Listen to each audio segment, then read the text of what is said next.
अस्सलाम वालेकुम viewers, welcome back to my YouTube channel daily tips with Asma. आज के इस वीडियो में हम आपको बताएंगे अब्रिश नाम के बारे में दिलचस्प मालूमात।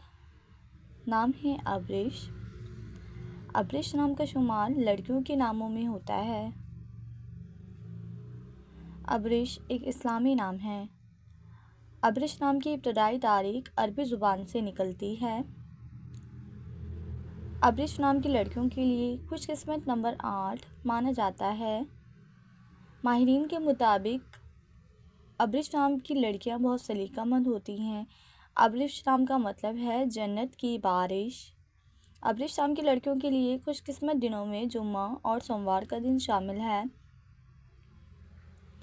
अब्रिश नाम के अफराद के लिए मुवाफिक रंगों में नीला, सब्ज़ और सफ़ेद रंग शामिल है। अब्रिश नाम के अफराद के लिए मुवाफिक फतरों में मरकत फतर शामिल है। खुशकिस्मती वाली धातों में हिस्सों के हिसाब से चांदी शामिल है। फ्रेंड्स, अगर आप अपने नाम का मतलब जानना चाहते हैं तो कमेंट बॉक्स में अपना नाम लिखें। इंशाल्लाह हम आपके नाम की वीडियो ज़रूर बनाएंगे। Thanks for watching. अल्लाह हाफिज़।